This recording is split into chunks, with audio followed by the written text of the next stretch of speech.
Hey everyone, it is Louis Meyer, producer of Capital Kidvention. So we should be live right now. And so what I'm going to do is, if you're here and watching, just throw a comment into the comment section so that I can see that you're here. And then I'll keep talking for a few minutes while everyone is notified that we're live, and then we'll go from there. So first, thank you all for being here, and I appreciate everything that we've done after convention has ended. I think all the comments, all of the pictures, everything that I've seen after the convention has finished has been so positive, and and I know that people had a great time. And so the first thing I want to do is announce that we are adding a new track. So this year, for the first time, hey Brian, there you go. I can see you now. For the first time, we did the clown track, which was a step up for us because we've always done magic, face painting, balloons, but we felt it was time to actually go in a different direction and add the clown track, which was an entire clown convention within our convention, so to speak. You could take clown classes the entire time, and the feedback was extraordinary. People loved it. Honestly, it was. I mean, I know for sure it was the biggest year that people that in the hallways and in the classrooms you actually saw, people dressed up in full clown outfits and things like that, and that was actually really cool to see. So this year we did that, and then next year we're going to be starting the new puppet track, and so the puppet track will be an entire puppet convention within Capital Convention, and so there's going to be puppet classes the entire time. So you'll have even more classes to choose from. But we've now started Kidvention Online, which is why you're here tonight. So we are doing this brand new idea that throughout the year, some of our presenters that were there last year, and then some new people are going to jump in and actually teach some online classes. It goes for about 45 minutes to an hour. And we think this is a great opportunity for people to continue their education throughout the year. So we've got one convention that we can all meet at live and hang out. But then we also have these classes that are going to be going on every week because there's going to be like 4 classes every single week. And so we're going to do that. And so tonight is our second class. It's our second class that we've done. And I'm so excited because this will continue what we started with our clown track, because Sizzle the Clown was a teacher and also a participant at Capital Convention this year. But tonight we're going to go into clowning one-on-one, the history of clowning from a Western perspective. So there's Sizzle tells me that there's a lot to go over if we attempted to try to fit all the different types of clowning, Eastern clowning, travel clowning. If we tried to fit all of that in one episode tonight, we wouldn't do it. So we're going to focus on Western clowning. So without further ado, I'm going to bring in Sizzle the Clown. Hey, how are you? Hey, everybody. Hi. I am doing very well. I'm very excited to Good. share my most passionate hyper focus with everybody.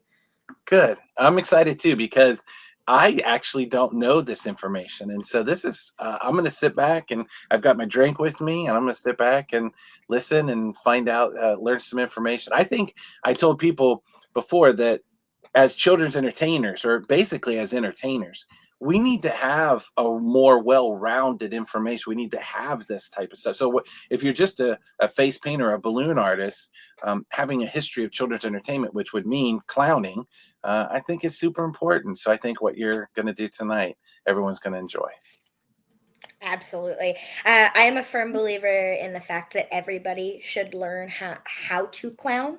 I believe that clowning is a verb.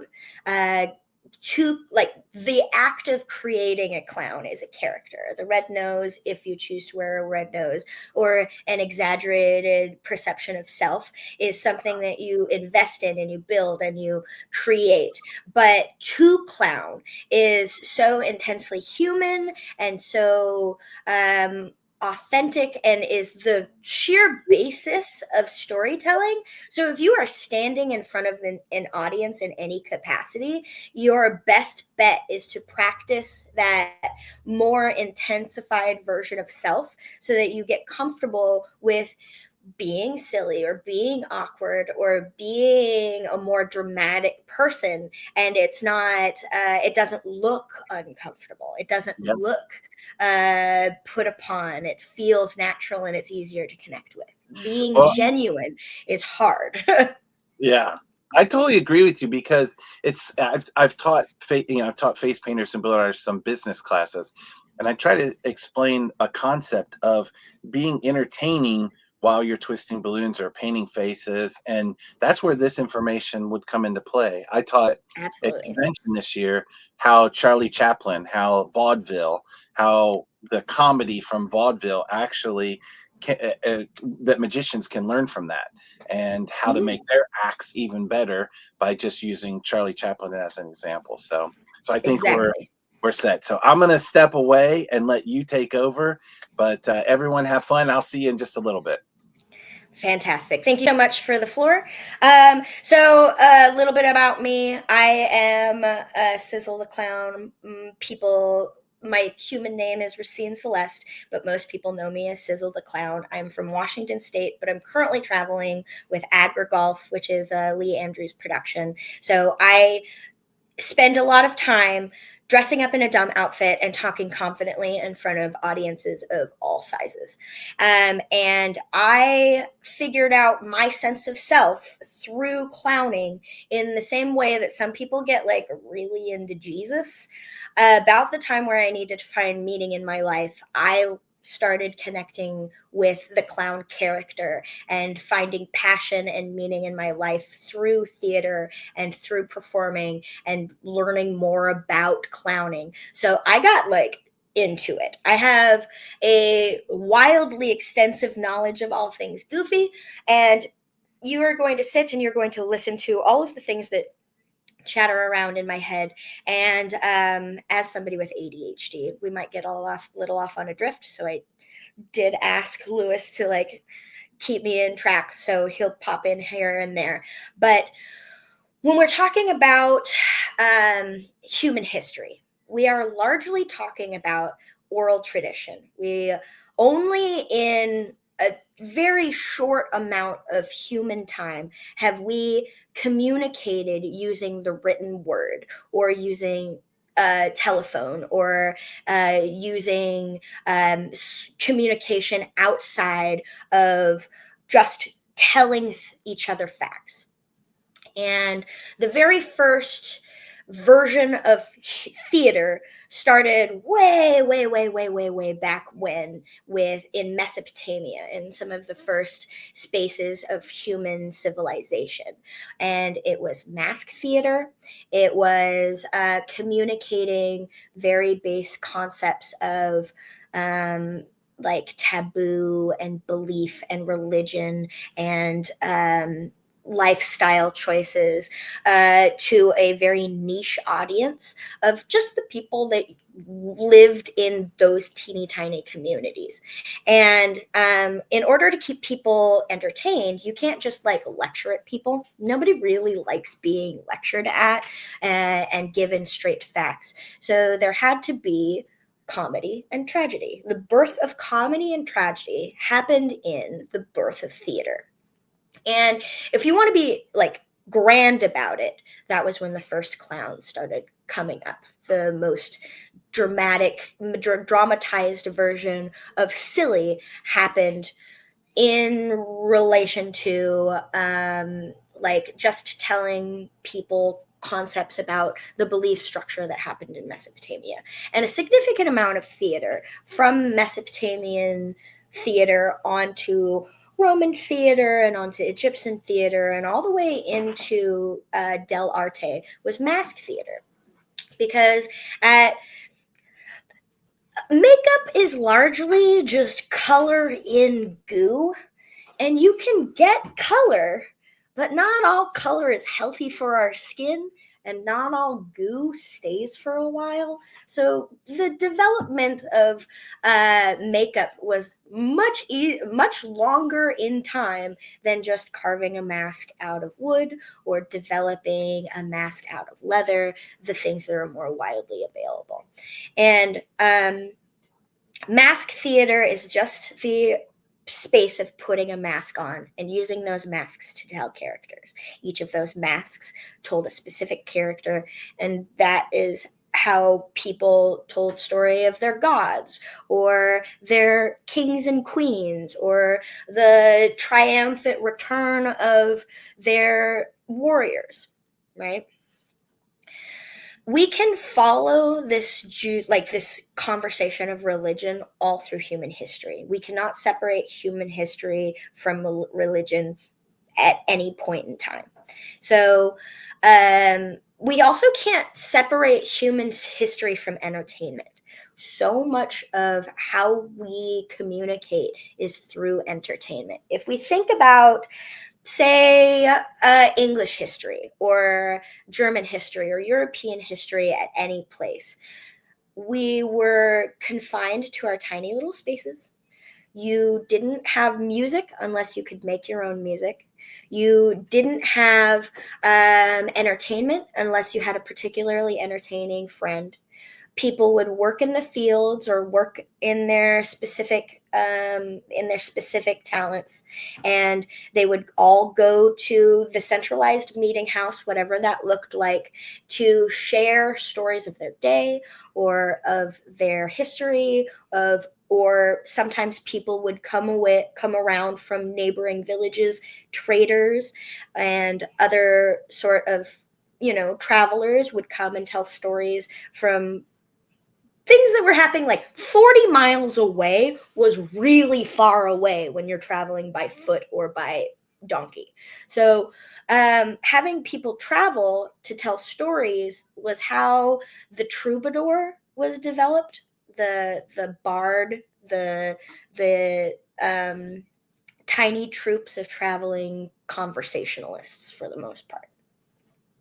The first image of a clown that is in history written down on something is in ancient Egypt.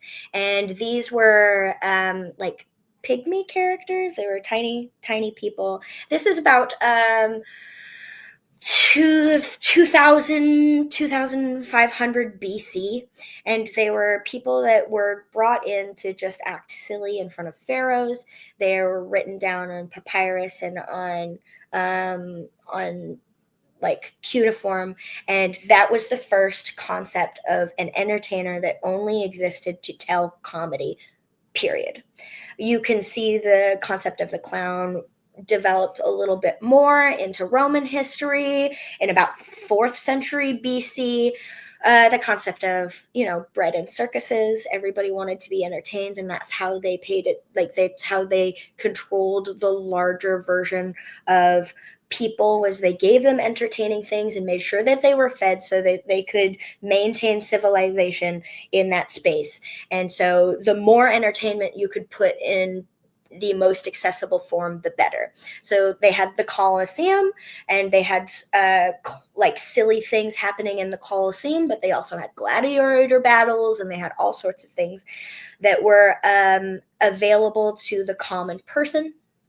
And the same thing could be said that happened in the public square. People would spend time in public spaces telling stories or acting out small plays available to anybody who is walking past. Your busker that you see downtown, wherever you're at, is still performing a version of performing that has been existing for as long as there has been cities, right? It's perfectly reasonable. Everybody does it. When we're talking about the word clown, the verb that is clown, that is a recorded English word. It means rustic, boorish, peasant. It kind of means it is inferred clumsy, right?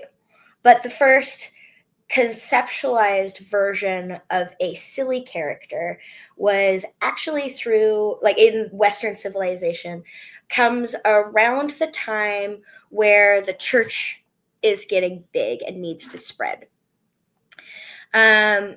So we have traveling people that tell the stories of all of their humanity, hovel to hovel to hovel to hovel. And the church did the exact same thing when it was trying to tell the story of Jesus Christ.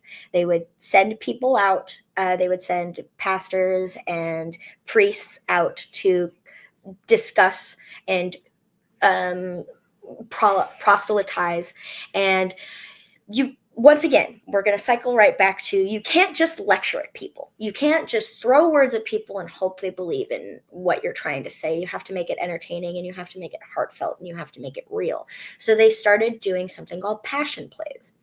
And the characterization of passion plays is telling what's the difference between heaven and hell, what's the difference between what's a demonic subject or a holy subject. And you can't just frighten people into belief.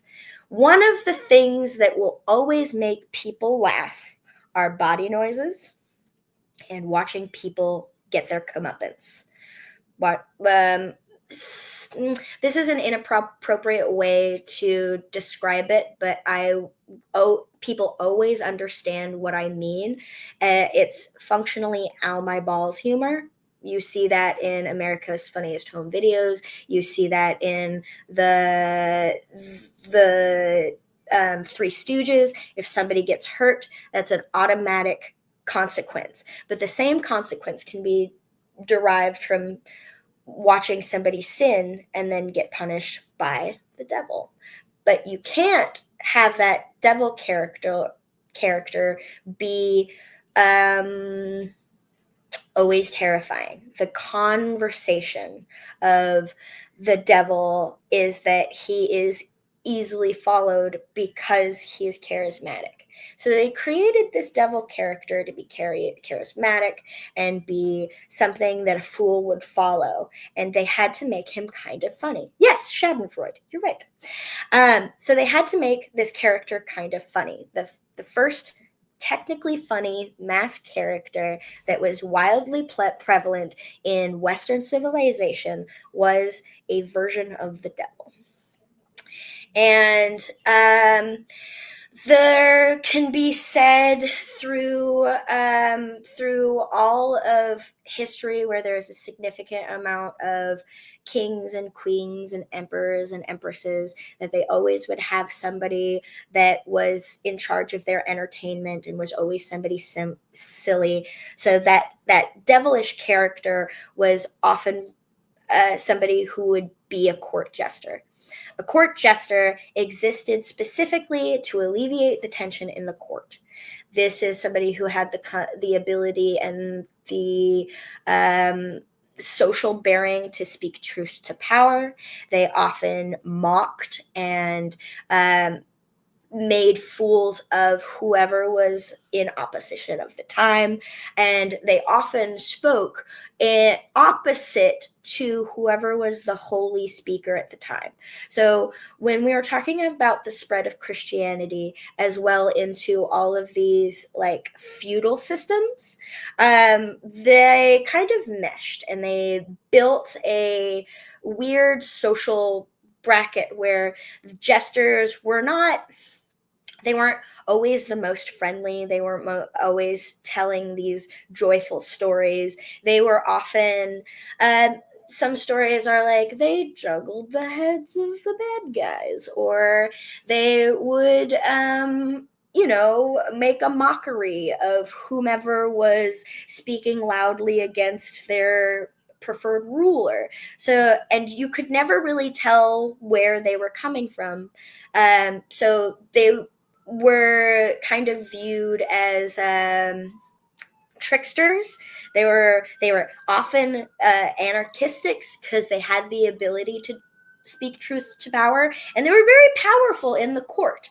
They were people who could heckle because the king or queen or person in charge didn't want to diminish their voice. They didn't want to seem to be flawed. So if they needed to say something rude to somebody else, the jester would do that, often in rhyme, which is an obnoxious way to heckle, I will say. So as the church is starting to be developed and connecting with feudal lords in pursuit of power, and telling stories of their belief structure as it's spreading across Europe and into all parts of the West, time is going on and these characters are getting developed. And about 13th century BC. This is, yeah, rhyming is a very obnoxious way to heckle. So as these characters are being developed, people are starting, the concept of working together to make a theater troupe is more and more an accessible career path, right? There's more food available. You could be a professional that doesn't just hunt or do agriculture. There can be more developed frivolous jobs, right? And so the bard becomes a more prevalent character in history. The more food that's available, the more time you have to learn skills that not everybody gets to have. That's where you start seeing the development of more complicated instruments. That's when you see people getting together and historically making more complicated music over time. And the same can be said for theater. The more successful a civilization becomes, the more fine their theater is built, and the funnier the clowns get to be. When we're talking about European history in any concept, we're talking about the 13th century. We're talking about 13th century, 14th century. And when the theater starts to divide completely from the church, we start seeing commedia dell'arte be developed in France and Italy. Now, commedia dell'arte is where you see the functional clown, the concept of a character existing only to be a space of comic relief. These characters were called the zani, which is where we get the word zany. And this is also, none of them are people of power. There are comedic characters in commedia dell'arte that can be comedic, but they don't exist specifically as comedy characters. The zani are very specifically just comedic relief characters. They only ever appear as comedic relief characters. And they are all servants. They're servile. The comedy is from the perspective of the working class. They are fiercely loyal to whoever their master is. They're often enacting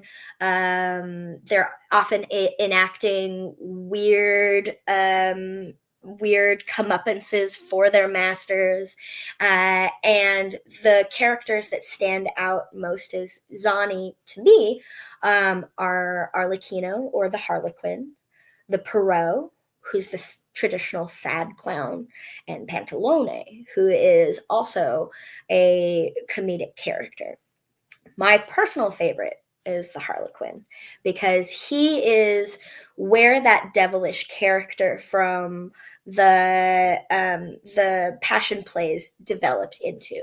Arlecchino is suave and a jerk and a glutton, and will flirt with anything that has legs, and is violent, will hit anybody over the head with a pig's bladder. He is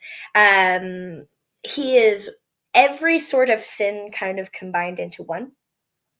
And the conversation between the Perot and the Harlequin is that the Perot, like, there's like this beautiful storyline where the Perot is in love with Columbina, and he is just so in love with her, like pining. It's almost cringe.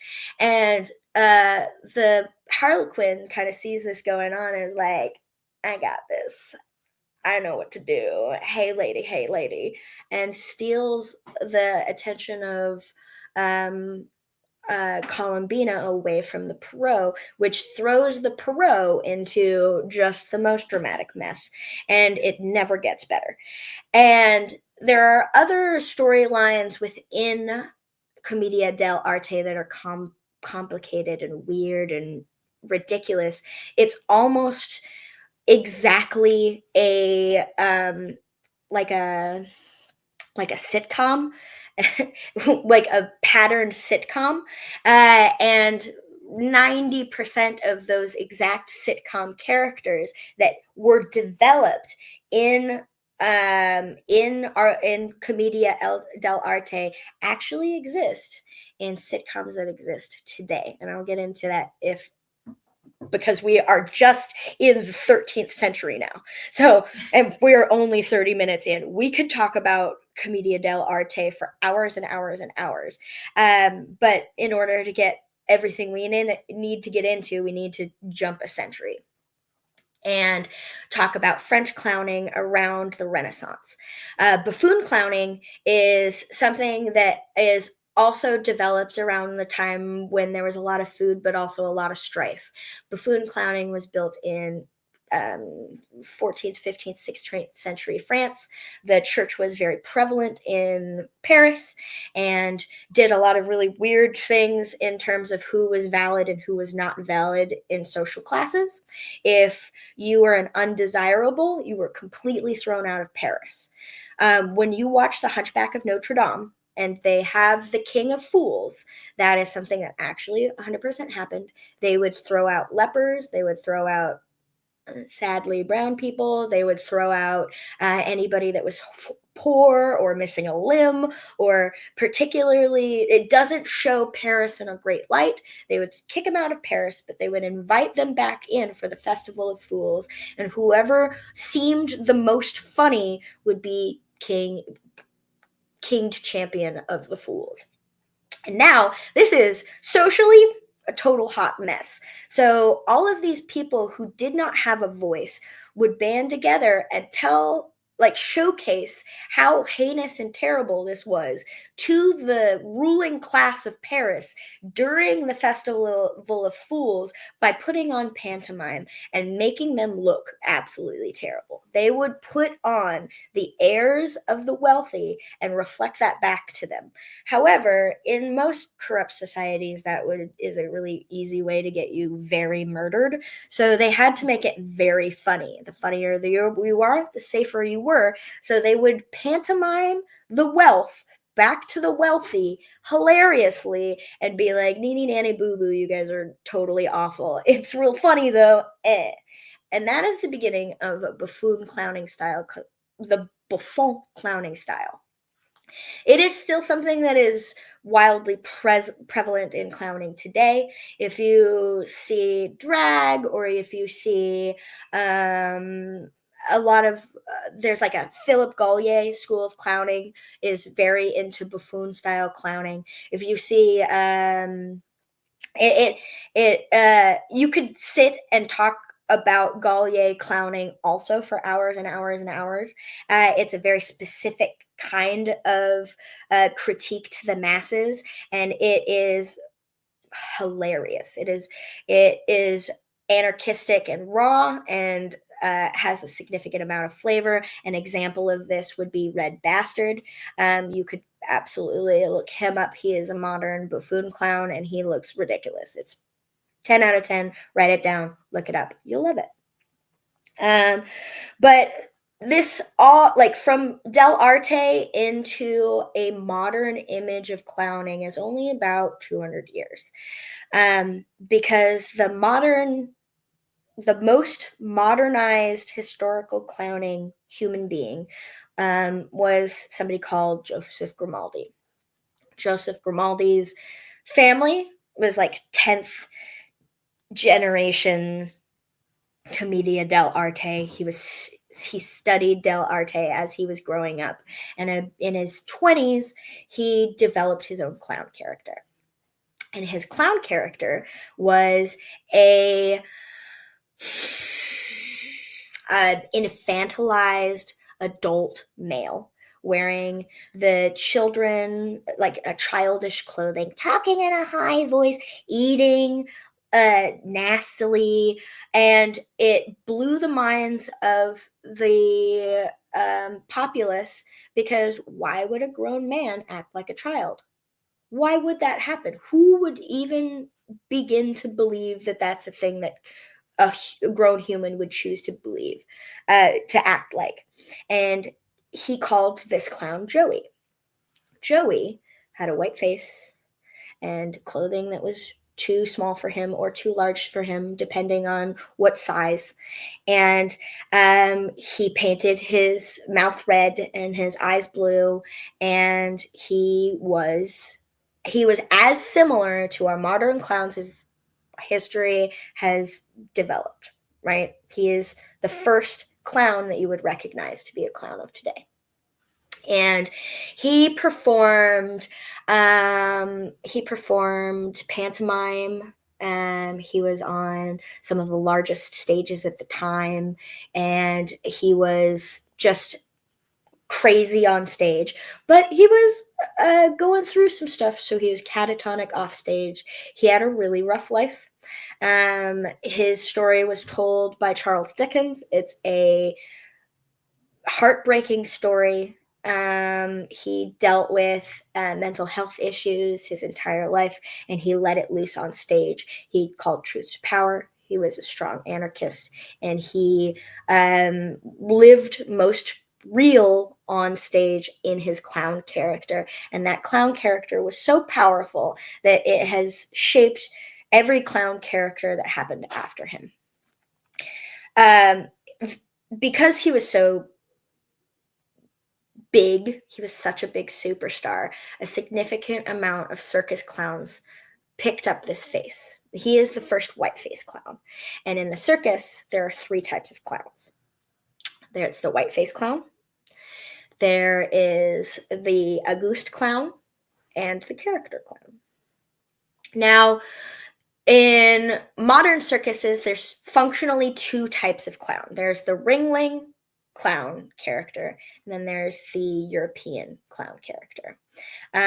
If you're from the US, you can spot a ringling type clown immediately. They're really bright, they're colorful, they engage directly with children. Their entire point is to be a draw for families. They are very family oriented and developed to fulfill children of all ages.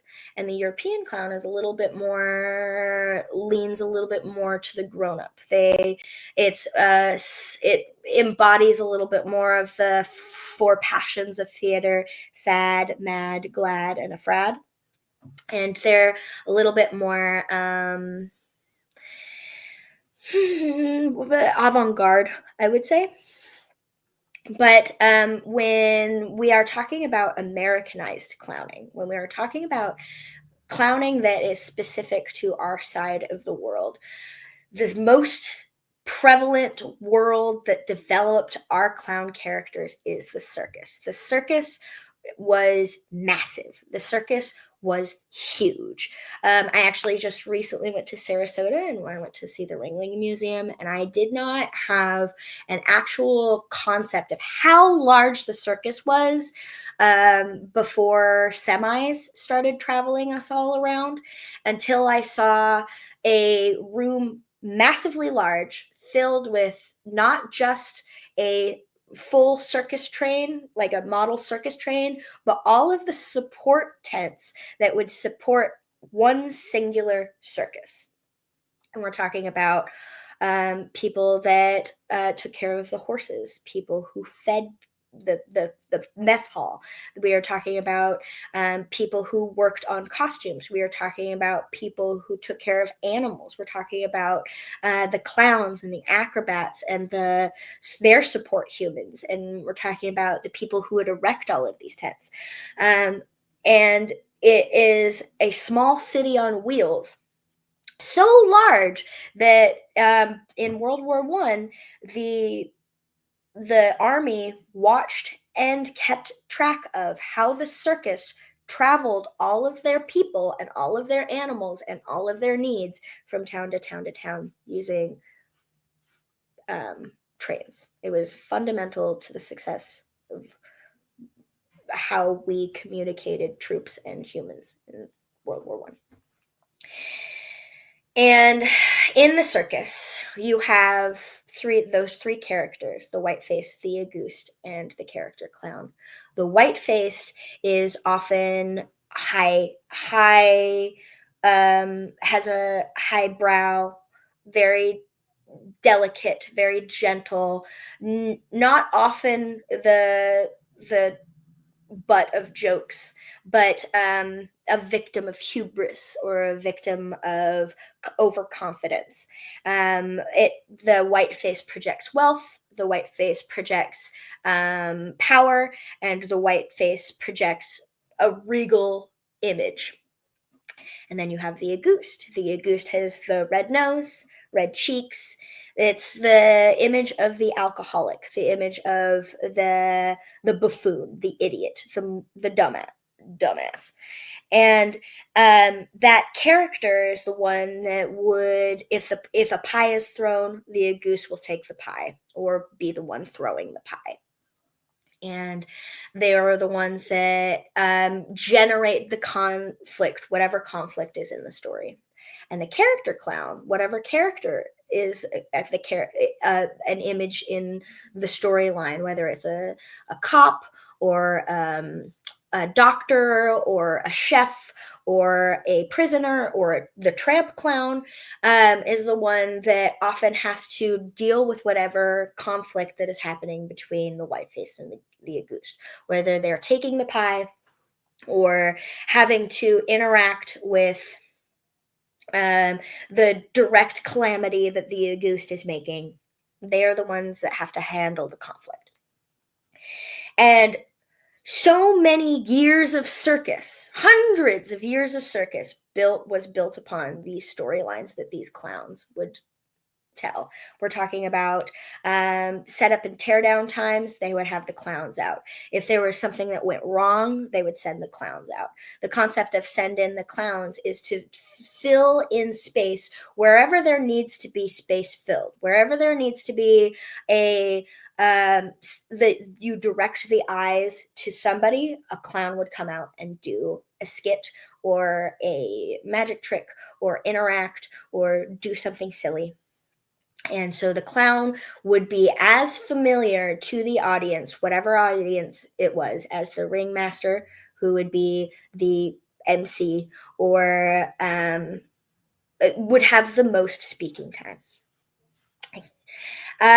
So when we're talking about successive comedic characters in America, we can't really move away from circus without talking about minstrel. Minstrel is a complicated historical piece of clowning. A significant amount of clowning history is built on speaking truth to power or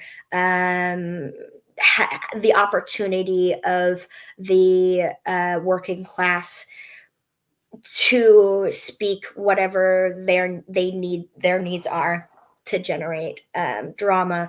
But minstrel was so political in the US that it to the point where one of the characters was the definition of what laws existed to subjugate Black people. The Jim Crow character is a character from minstrel shows, and Jim Crow laws existed, were developed to deal with what happened after slaves were freed. And minstrel was so popular that everybody knows minstrel songs. Jingle Bells is a minstrel song. Turkey in the Straw is a minstrel song. Somebody is in the Kitchen with Dinah is a minstrel song. A lot of the songs that we learned in school are songs that got popular through minstrel, through these characters that were developed, often white people portraying Black people as being silly and stupid and truly in unfortunate spaces. But in the same capacity, when Black people embodied these characters of the Mammy and Jim Crow, it was also a way of them speaking their truth to power. It kind of took back the honor of the anarchist and the jester, and gave us stand-up comedy, and gave us vaudeville, and gave us so many things that grew out of that space into the exact comedy that we are well known for now. Blackface was popular all the way up to the 70s. And to say that out loud is very important. 70s is when we still had blackface regularly on TV. And whenever you see a character in modern television, like White Chicks playing, where the Wayans brothers play white girls, or what's the one where Robert Downey Jr. plays a Black guy? Tropic Thunder is another image of blackface that is more modern, but twists the concept of subjugation and makes it its own joke. So if you see people playing a race that they are not born as, pay attention to the comedy that they are telling. Either it is satire, which is often punching up instead of down, or it could be of crazy, awkward taste. So we're looking at complexity of comedy when we are shape-shifting in that capacity in modern life, in modern times. When we are talking about the modern minstrel clown, or not, the modern clown post-minstrel, we are often talking about the shift from vaudeville, and we're talking standing on a stage in front of people, to the silver screen. So many brand new silver screen greats like Buster Keaton and the Stooges were previously people who would be vaudeville or minstrel acts. The Three Stooges were a minstrel act before they started playing the Three Stooges on TV. Buster Keaton was a circus person before he started playing one of the first stuntmen to ever exist on television. And we took the concept of the clown that played on stages across large swaths of the United States, and we put them in front of a clicker, and we recorded their jokes, and that made it into movies and talkies and sitcoms of today. Something that you will see constantly all over the place is the three or four part comedy duo. You'll see this in sitcoms, you'll see this in movies, you'll see it everywhere. And it's classic comedy, classic clowning from Del Arte and beyond. You have the first clown, who is, if I was going to give an example, it would be Mo, who is in charge and a constant victim of hubris, as opposed to being hit on or beaten down. The second clown, which is Larry, who wants to be as powerful as the first clown. So he constantly bullies and bothers the third clown, and Curly, who's the dumb guy, but his antics often affect the other two. When we add four core, the fourth person in the comedy on the comedy routine, you're talking whoever points out to the audience that what's happening with the three clowns is obviously a problem, right? Whoever's calling the reaction of the audience and letting the audience know, no, you're right, this is nonsense. That is the fourth person. He is often the straight man. He is often in the circus, he would be the ringling or the ringmaster, if or another character in the circus, like an acrobat or whomever was being a part of the whatever clown gag, whomever is saying, listen, you guys are definitely messing up. You can see four core or the three type of clowning in any sitcom anywhere. It is prevalent in, off the top of my head, Brooklyn Nine-Nine. You can see it in Letterkenny. You can see it in It's Always Sunny in Philadelphia. You can see it in Cheers. You can see it in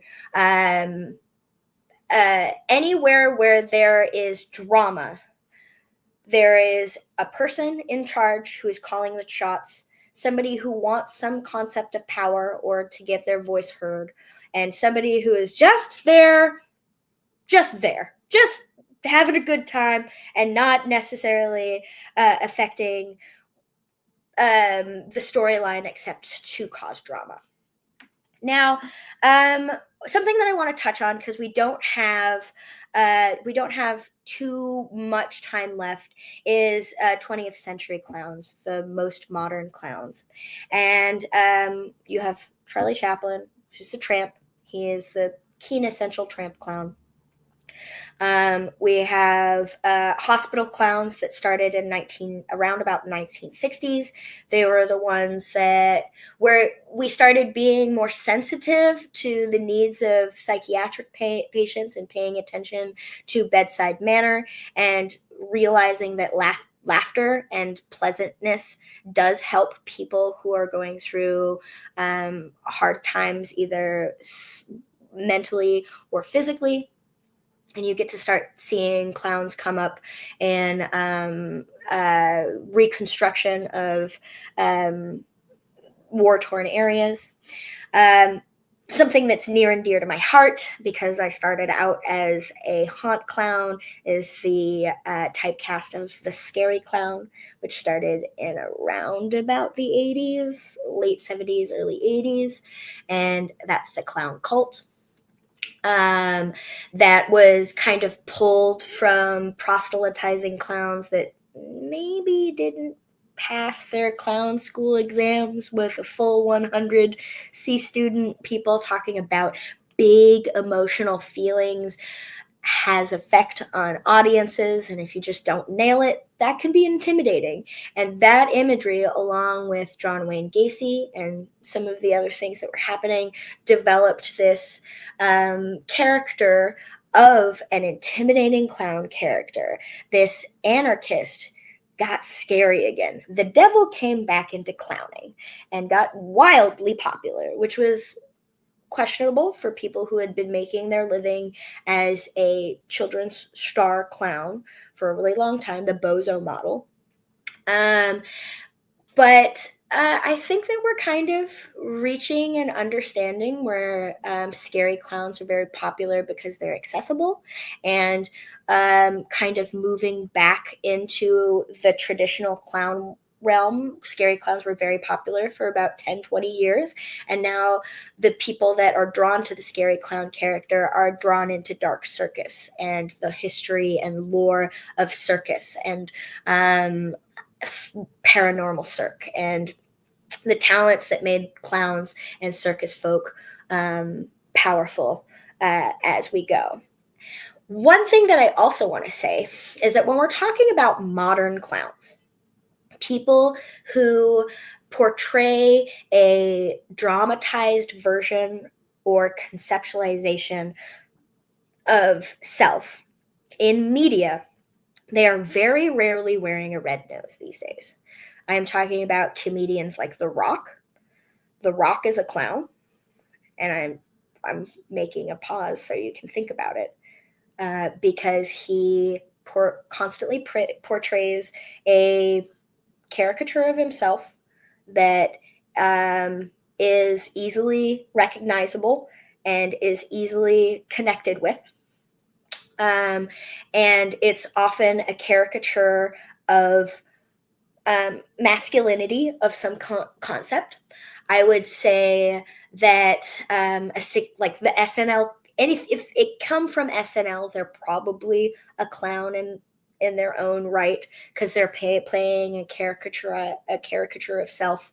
I will say one of the most modern archetypes of clowns that exists in modern world, the most successful modern clown that I personally can think of in the world right now, or in Western world right now, is Adam Sandler. And the reason why I use Adam Sandler as an example is because he he always has storylines that are easy to connect with a common audience, and plays a big concepts of self that can be brought down to commonality. They're simple, they are silly, but you will always watch an Adam Sandler movie, even if you're not into it, and you will laugh, because he plays to lowest common denominator comedy, but tells it from the heart. If you think of a lot of modern Adam Sandler movies, they could be horror movies if given the right shift in thought, but he tells them so delicately and so gently, to as many people as he can. I only have a couple minutes left, so I'm going to check out to see if there's any questions. Oh, Lee Andrews is here. Lee Andrews is a fantastic modern clown. If you are in the clown industry, you recognize his name. He is very popular and is in charge of the Academy of Clown Arts. He says there's a shift of interest in traditional clown because haunt clowning and scary clowning, and he's very thankful because haunt clowning caused the interest in clowns again. And I agree with that wholeheartedly. Paula Carmine says, do you feel like scary clowns are more common today than traditional clowns? And because she sees more haunt clowns than anything else. I think that in terms of accessibility, it is easier to get a haunt job for 2 months out of the year for any given person lightly interested in theater than it is to get a job at a theater or on a circus. A haunt will hire anybody that shows up on audition on time wearing pants. A circus has to beat out however many people actually have the skills to work a circus, and theater is the same way. You have to audition to be a part of a stage show, but a haunt will cast anyone, and haunts are wildly more ADA accessible as time goes on. It is easier to be a clown with a disability in a haunt than it is to be a clown with a disability in a circus. And that's how we see so many haunt clowns that are prevalent online. They have the ability to get cast. And if you want to feed a younger person with the interest of performing in front of people, then you send them as quickly as you can to a cornfield with a haunt in it, because they will get paid for their efforts to act in a dumb way other than themselves for hours and hours and hours.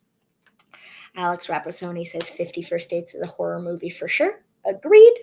And Tim Galt says, where would you place contemporary theatrical clowns like the Lecoq School or Cirque du Soleil, or sometimes just in theaters? I think that if we are talking about successful modern circuses, the Feld Company is in charge of Ringling. They are killing it, but they don't really have traditional clowns that they were once famous for. Cirque du Soleil has more clowns, actual people in makeup doing traditional clowning. And I think that it is I think that it is, when I think of clowning, I saw a Cirque du Soleil performance before I saw a Ringling performance. And in terms of accessibility, Cirque du Soleil is everywhere, and Ringling is about this much of the US. Do I think theater clowns are popular? I think that they're getting more popular with TikTok. I would say that clowning itself is getting more popular as time goes on. People are feeling the call of clowning, and that's fantastic. But I also feel like if you are performing comedy anywhere, you are performing clowning. Haunting as a clown first made me want to learn more and more about the traditional clowning. Any knowledge that we've picked up always gets brought back to the haunt. Brian and Juliana are fantastic clowns in the Northeast. Are you in New Hampshire? And I have watched their clown journey. I think that they are fantastic clowns, and they're becoming, from their haunt clown characters, they're becoming more traditional community clowns. And the expression of clown is something that something that people automatically connect with, because everybody wants to laugh. Something that was told to me is that a laugh and a scream start out the same way. You have a sharp intake of breath, and then you let out that energy somehow. And so often that is, okay, I thought you thought we were going to scare me. It's the same reason why Looney Tunes is funny and not terrifying in any other capacity. Donald Duck, or not Donald Duck, but Daffy Duck getting shot in the face would be awful. But because it's cartoons and there's a laugh track, we know that that was a comedic moment. And when we're talking about speaking truth to power and creating comedy, so much of that is just a perspective shift. Something that I want to say, because we'd only have a couple minutes left, is that I have been meditating a lot lately on the fact that for most of human history, comedy has been a vessel to communicate hard thoughts to an audience that wants to share a concept. And the clown is such a powerful character in that place. And one thing that has been motivating me as a performer is that I found financial success in birthday parties, but I do not find joy in the character that I have to play to make that money. I am thinking very hard about the fact that clowns speak truth to humanity, and sadly they were relegated to the circus and birthday parties for the better part of the last 100-200 years. And what am I going to do with that information, right? What things do our society need to hear that can be best served on a platter of comedy? Because we have a lot of things that we need to discuss as human beings, and all of us are feeling that tension. There's going to need to be a release at some point, and the best vessel for tension and release is the clown. Wow. That, honestly, I took a ton of notes, but first of all, let me just say, you talked about clowning, but it's really, you mentioned this, it's a history of comedy. It's not necessarily clowning. And I'm a magician, so this, everything that you said tonight was new information for me. And but as a producer of Capital Kidvention, I have placed this emphasis on clowning on purpose this year, because I see a shift. Also, I see things are shifting, and I want to be a part of that shift. I want the convention to be a part of that shift. So I want us to evolve with what's happening. And so anyways, gosh, honestly, I've taken a lot of college classes, and that was a college class right there. That was a perfect class in clowning. So I know you could have delved into each of those topics or each of those centuries a lot more. But if you had to nip it in the bud in 45 minutes to an hour, you did it. So thank you so much. And I'm going to be honest, I skipped over so many very important pieces of clown history. There is a nerd out there who doesn't have access to their typey tool who is like, oh my gosh, what about whomst, right?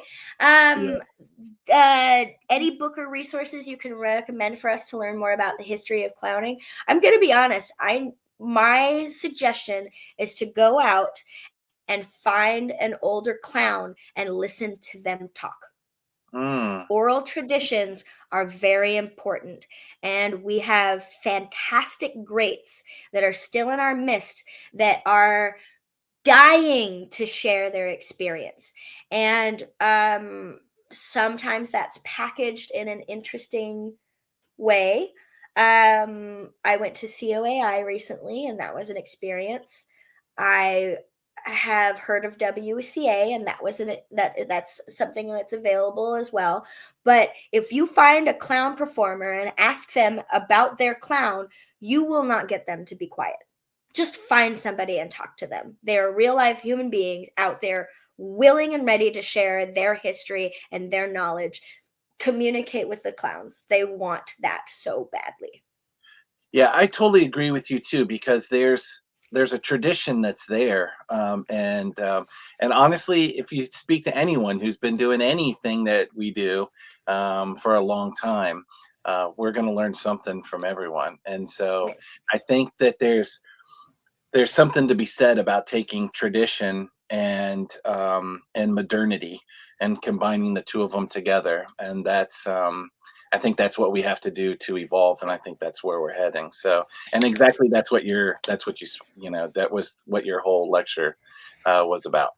I started out as a haunt clown, which is a sin in the traditional clown community. And the more I learned about clowning, the more I realized that theme park workers are, in fact, clowns. In fact, uh, uh, people who work customer service jobs are clowns. People who public speak are clowns. Everybody's a clown at some point. In order to be heard, you need to consider your audience. That is storytelling. If you are trying to make that palatable, often you use comedy. Figure out how to be a clown. Yep, I totally agree. I think everyone that comes to Capital Convention would learn something from this lecture itself. I mean, take some clown classes because whether you're a face painter, a balloon artist, a magician, a puppeteer, comedy is where it's at. And that's, I mean, Mhm. we do a lot of shows for children, and that's kids love comedy. And so, if you can learn the history of comedy and learn where where the foundations of comedy came from and then tap into that, and because success leaves clues, all we have to do is look what other people have done to become successful and then copy that and then evolve it into a way that's relevant for today. History is built on the shoulders of weirdos that stood out. Find a Yeah, weirdo that stood out that resonates with you and figure out how they did what they did. And yeah, you might be a little bit of a copycat, but man. yeah. my favorite my favorite character is right next to me, so he Pee-wee! was from this group and growing up in the 80s. And so anyways, Absolutely. all right. Uh, I don't want to take any more of your time. If you have any more final comments, let me know. I personally have a final comment, and that is that if at any point you feel the interest or the curiosity of like clown curious, um, dive into clowns. You can reach out to me. I am Racine Celeste on Meta, who whatever Meta is doing right now. But I'm Sizzle the Clown. I'm very Googleable. You can Google me. You can Oogle me. Just reach out, and I will vomit my thoughts on you at any point. And I am happy to hold the hand of anyone who's interested in investigating their clown character. That is something that I find great joy in, and I am happy to do that with anybody who is interested. Wow. Perfect. Well, this is going to be on replay. It'll be on Facebook for like 30 days, and then it'll be on the Kidvention website. So I'll put it on YouTube, and people will be able to watch this forever. So I really appreciate you taking the time tonight. That was amazing. Thank you for inviting me, and I look forward to seeing more Kidvention online. It's a fantastic program. That's great. I'll see you later. See you, everyone. Thank you so much.